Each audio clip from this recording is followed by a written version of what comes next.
and it was losing to Nikola Jokic and the Denver Nuggets. Let's talk about it. It's the Hoops Nerd Show.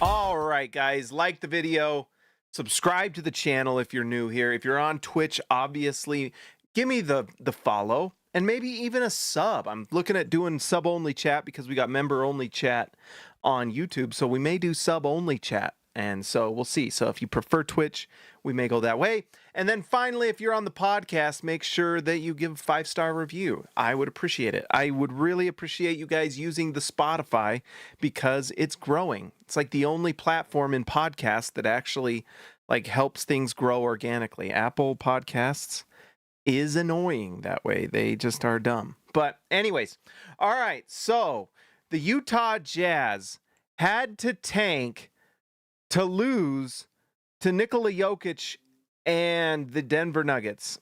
And this was one of those games that if you did not watch the box score, you would have expected Jokic to have just an awful night. And then you look and it's 33 points, 15 rebounds, 12 assists. The numbers are crazy.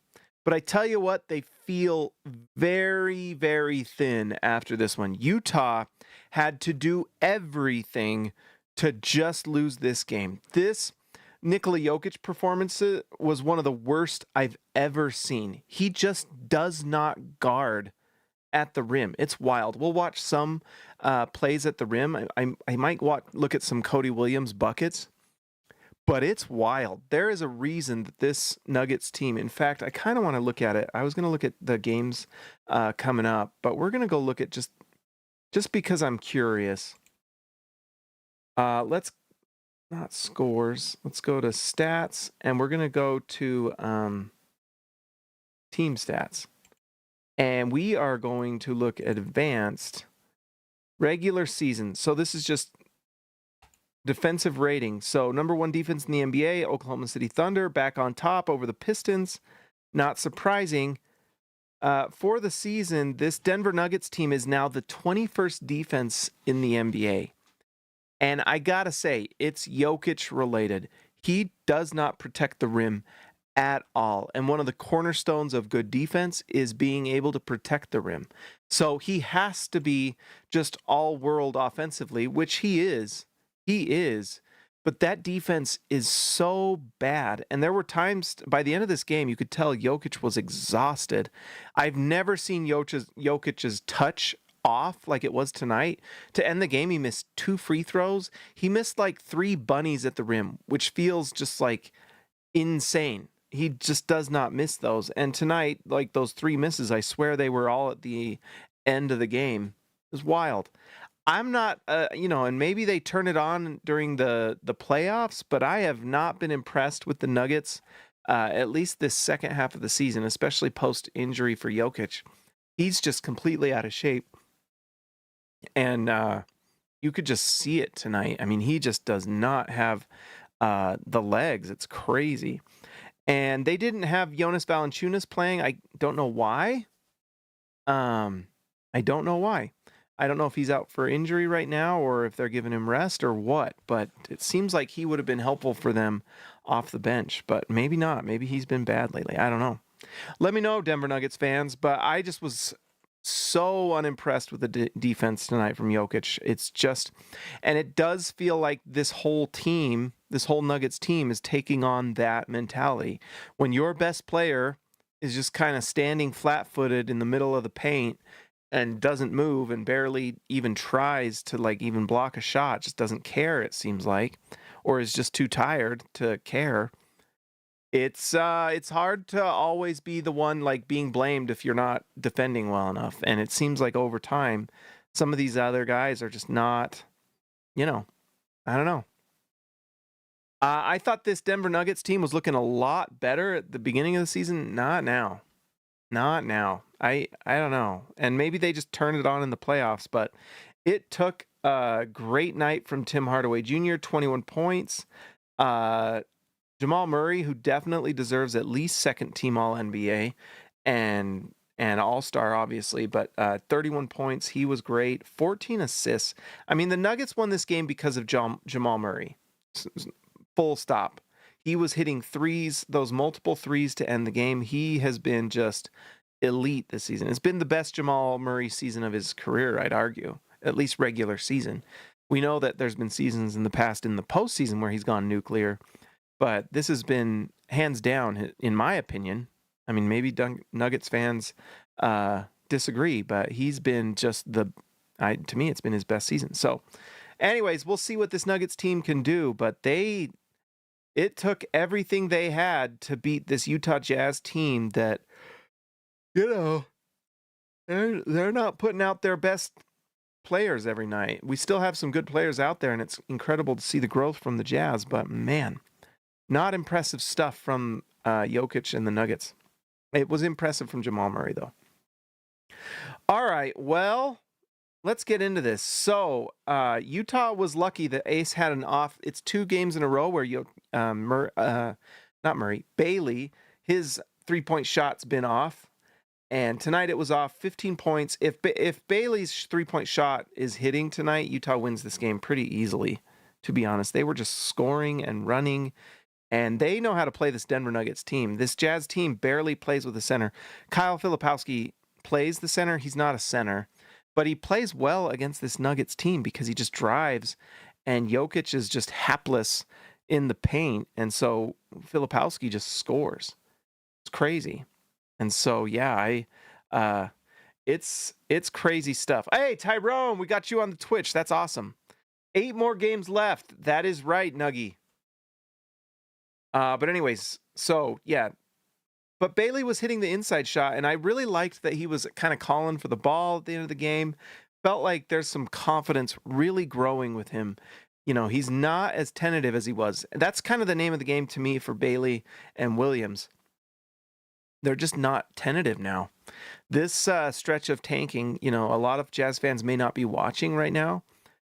But what is happening is that we're seeing some players develop. We've seen the emergence of Henson. Henson, was it Henson? Yeah, Henson. He did not play tonight, and it's a good thing because Utah probably wins this game if he does. Holy crap. But yeah, Ace Bailey and Cody Williams, one of the things that I'm happy to see, sorry guys, is that they are just not tentative as much anymore. They are playing hard. Ace Bailey is out playing hard and making defensive plays, and it's really fun to watch. Bailey scored 15 points tonight, partly because he was in foul trouble. He had 3 fouls relatively early, and he picked up kind of a cheap one in the second half, and so he only played 27 minutes tonight, which in a weird way probably helps them out because they're playing the Suns tomorrow, except obviously Utah's not interested in beating the Suns tomorrow. Let's see. Cody Williams was awesome tonight. You could argue maybe his best game of the season. He's had a few of those. He keeps having them. Tonight he played 30 minutes, didn't take a single 3, which is fine. If you're not knocking them down, don't take them. And if they're not, if they're not forcing you, then don't. But 9 for 14 from the field for Cody, 7 assists, 2 steals, and just 1 turnover, 24 points.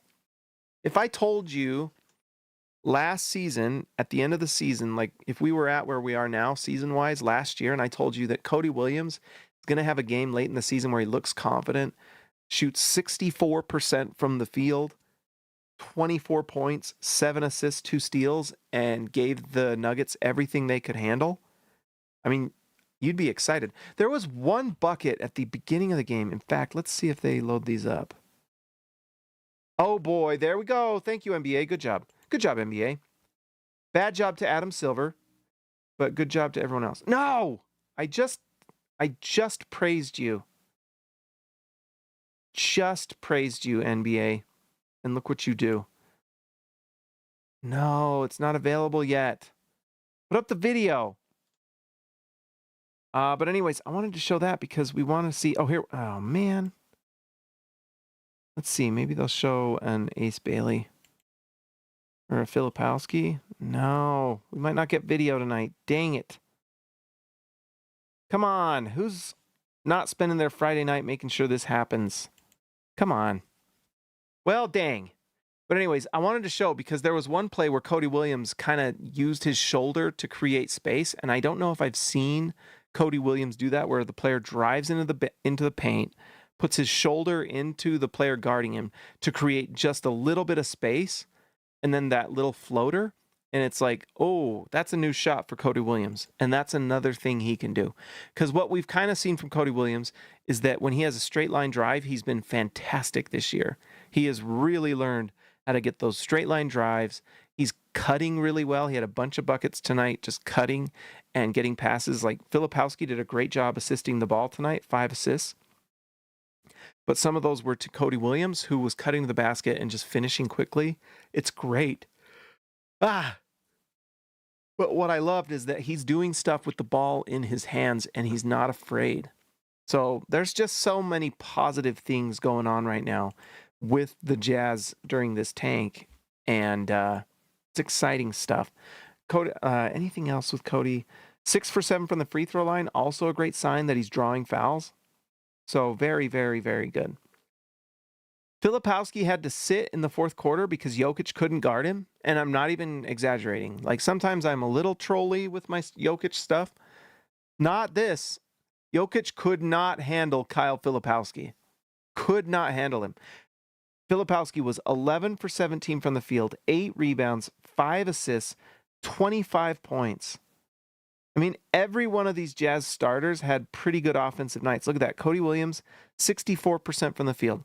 Ace Bailey, 54% from the field. And Bailey had a bad three-point shooting night, and he still, like, you look at this. So Bailey was 6 for 7 from 2, Ace Bailey. That's how good he was inside, because his three-point shot was falling. Sensabaugh, 50% from the field, 50% from 3. Utah just dominated offensively. Elijah Harkless hit some big threes, but then you look at the numbers and it was 2 for 9. If he could shoot better, Harkless would be a nice player. He just can't shoot it. It's just too bad. It really stinks. John Konchar is just finally just kind of flourishing with this Jazz team. My favorite thing about John Konchar is how much Thurl Bailey obviously just loves him. Every time Konchar does anything, you just hear Bailey gush about it, and it's nice. It's nice. It's obvious that Bailey either just really likes Konchar or knows that the Jazz love Konchar, and maybe it's a bit of both. But there's a reason that they do. If they do, whatever that combination is he plays hard. He's one of those kind of utility baseball players that can just kind of do everything. You know, you can put him in infield, outfield, you can pinch hit, you can have him be a sub base runner, whatever. He'll do it, and he'll do it well, and he'll play hard. And tonight he had his probably best night as a Jazz man. Yeah, 8 for 10 from the field, 80%, 16 points. He only took 1 3, missed it. But he had 8 rebounds, 2 assists, 1 steal, 2 blocks. He just stuffs the stat sheet. I hope John Konchar is on the Jazz next season. I really do. It's going to be a really interesting offseason to see who stays, who goes, because Utah's adding another young player. You probably see a lot of these players actually come back because Utah's used their cap space that they had to make the trade and sign Jaren Jackson Jr., bring on that contract. So Utah's probably incentivized to kind of keep these guys. If I'm Utah, I really do think about trading into the late first in this draft, or they'll have a pick next year as well. It's not going to be a great pick, and so I'm almost like, can you get into the late first in this draft somehow get into the late first and get some depth, especially maybe a center. I would love that if Utah could somehow bring on kind of a nice center prospect. They're going to have not Filipowski. They're going to have Kessler back, obviously, but they're going to need more depth. I mean, I don't know if you can count on Nurkic to be at an elite level in every game, and I think in the playoffs Nurkic may struggle, but he's going to be good. And then you've got Kevin Love that you can use in certain situations. But he's getting older and he's not getting any younger, obviously. And so Utah needs to probably see if they can somehow get one more young center prospect or maybe even trade for one, consolidate some of these players. I mean, is Yves Missy on the what's it called? The Pelicans available? He'd be a great backup center, like a nice backup center. I don't know if he's going to be, you want him playing more than 10 to 15 minutes, but he can be solid in those minutes. Maybe someone like that, can you go out and get a backup center? Let's see. Bryce Sensabaugh had a solid night tonight, 13 points, 6 assists, 2 steals. This is good stuff from Sensabaugh, who I think is showing that he has value as a rotation player. We're going to have to see how he does with the better players next year, because right now he's getting free reign with this team, and losing is the goal when winning is the goal. And if he's turning the ball over, he had one pass tonight that was just really rough. He had 3 total turnovers, led the team actually. And so he's just got to be careful. Those are the things that when you're playing winning basketball really hurt the team. Like really hurt the team. So just got to be careful there. Something to watch. But he did, 13 points, 6 assists. That's great. And, 3 turnovers is the most on the team. But honestly, 3 turnovers is not that bad. There's been much worse turnover nights, like Nikola Jokic with 7, who's just kind of throwing the ball to whoever. But yeah, Sensabaugh with just 3, it tends to have, I don't know why, he has a little bit of a higher turnover rate. If he can improve on that and just do what he does well, which is shoot the ball, pass it within the offense, it'll be great. I think he'll be really solid. John Conchar, we talked about him a little bit, I kind of mentioned Elijah Harkless a little too. Harkless led the team with 41 minutes. He really is a good defender, and that's the reason why Utah keeps giving him contracts and keeping him around, because you just kind of hope that shot can come around. It just doesn't seem to be. So we'll see. I like Elijah Harkless a lot, and I love the heart, and I love how it just seems like he's fighting. I love when he defends Jokic, because he does decently at it, which is crazy. I don't know if anyone is doing better guarding Jokic than Elijah Harkless, which is a wild thing to say. But go watch it. He's stealing the ball from him. He's preventing him from getting the ball. Once Jokic has the ball, obviously he's scoring near the basket because there's the height difference. But I don't know if anyone out there is doing better keeping Jokic from actually getting the ball, and that's half of defense is prevention, right? It's like the Jordan rule. Like, you can't guard Jordan, but what can you do? Keep Jordan from getting the ball, or at least keep him from getting the ball until as late in the clock as possible, right? And Harkless was doing that, so very nice job. Let's see. Oscar Tshiebwe. Utah had to rest Oscar Tshiebwe because he was doing too well, out-rebounding Jokic. Tonight, 9 rebounds in 12 minutes is wild. I mean, if he played 36 minutes, that's what, 30 rebound pace? That's crazy. He's just a rebound monster, and he just out-hustled and outworked Jokic tonight in the minutes he was in. 3 assists, 9 rebounds, and 9 points. Maybe Tshiebwe is just kind of earning himself some minutes with the Jazz next year, right? You can't forget that Tshiebwe might, maybe he's kind of the best option if he's cheap. I don't know. Maybe. Let's see. Kennedy Chandler. I like, let's see. He had 16 points. This Jazz team, we got to give some credit to Will Hardy. This Jazz team plays hard. Like, that was one thing I noticed with this Denver team, is they've kind of taken on the personality and work ethic of Jokic, who is very fat. And I call him Taco Belly. He loves Taco Bell. And this Nuggets defense is as soft as Jokic's Taco Belly. They are super soft. They have taken on his personality. They have taken on his demeanor.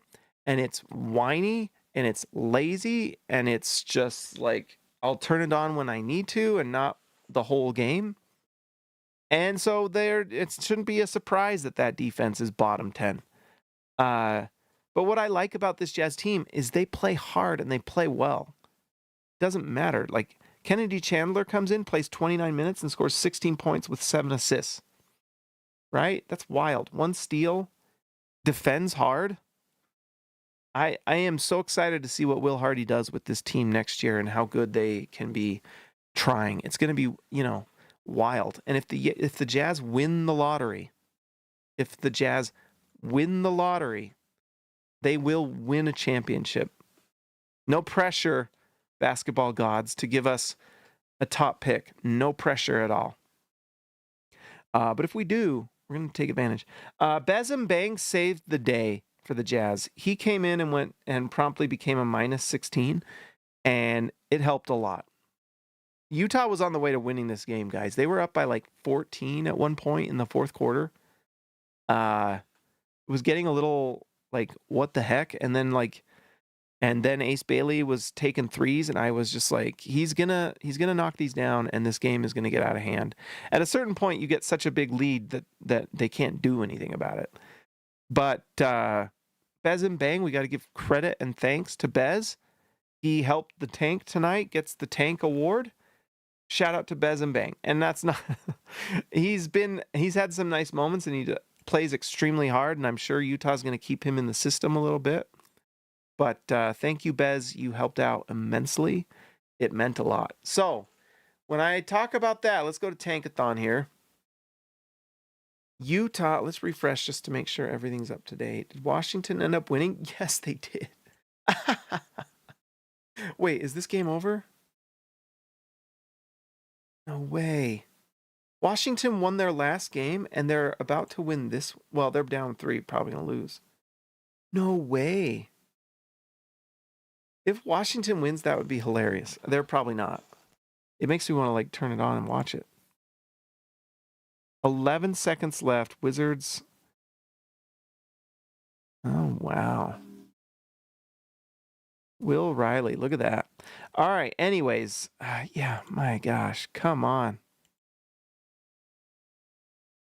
Oh, looks like that game's over. So Wizards going to lose. But anyways, tonight, oh, by the way, the Pacers are tanking worse than the Jazz ever did. And Utah gets the $500K fine. It's crazy. Nuts. By the way, Utah plays tomorrow, and big time game tomorrow. Kings versus Hawks. I think the Hawks played today, or did they play yesterday? Nope. So that's going to be a tough win for this Kings team. It's going to be on the East Coast. We'll see. The Hawks have been super underwhelming on certain nights, but anyways, Utah now sits just 2 games up on Dallas, 2 games behind Sacramento. According to this, let's see. If Sacramento can just pull out a win that they don't expect, I think Utah passes them. That's going to be a big ask. But Utah has a chance to pass Sacramento, and if they get to this 4 spot, I feel pretty darn good. Pretty darn good. We can only hope. Yeah, not much else to say at this point. It's just a reminder, Utah has, let's see if they still have the number 1 tough schedule. Yeah, Utah's number 2. So the easiest opponents left for Utah, Memphis and New Orleans. And then these guys. So this is the remaining schedule. Let's see. 1, 2, 3, 4, 5, 6, 7, 8. This is all the games the Jazz have left. So they got to play Denver one more time, who sucks, apparently. Phoenix is tomorrow. The Rockets are imploding, so they got to be careful. Cleveland with Donovan. Lakers, who struggled to beat the Pacers tonight. Oklahoma City should be an easy layup. And then, honestly, these 2, they should lose pretty easily. Let's see. The Sacramento Kings, they still have games against, looks like 2 against this pathetic Warriors team, Pelicans and Nets. And so Utah potentially could pass them up. That's exciting. It's really exciting. All right, guys, I think that is it. That is all of it. We are going to be live tomorrow as well. Utah will be playing what's it called? The Phoenix Suns.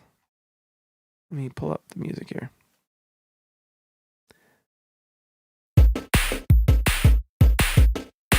All right.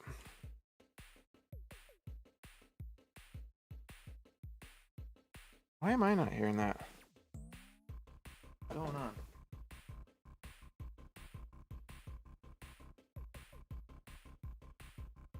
There we go. All right. Okay, let's do this Fanspo one. It's been the best so far. Looks like it's updated just a little bit. If the lottery was today, did Dallas win, Steve Areno? That's awesome. All right, let's see. Charlotte stays. Miami stays, right? I can't remember.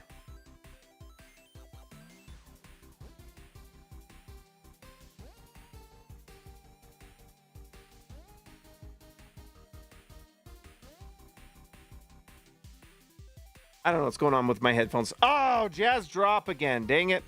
That's okay. Kings drop to 6. Wizards at 5. Pain. Pacers keep their pick. Brooklyn, Portland. The Hawks get the number 1 pick from the Pelicans. All right. Well, that's how it goes. Oh, it shows you right here. So Atlanta jumped to 8 and Portland jumped 10 and everyone else dropped. Oh, well. All right. That is it for tonight, guys. Thank you for being on the show. Let's give a shout out to the All-Stars tonight. Let's give a shout out to Justin Salas, 2012. See ya, Lexalator, Shake 'em and Bake 'em, KSN. Ryan Perry, the legend, the name means king. Just Buckets, JB, Ball So Hard, Ball Stat. Jace is the ace Garner, Steve Areno Stucer, let him cook sturdy pots. Ezekiel Ricibe, the man from down under. Tyson Price, the price is right. Jordan the GOAT, best roll, Christian House, money to Haas. Robert Hall of Fame, Arcs Poetica. Austin R. Grant, editor extraordinaire. Jazz Forge, the OG. And Patrick Akubo, the connoisseur. Guys, like the video, subscribe to the channel.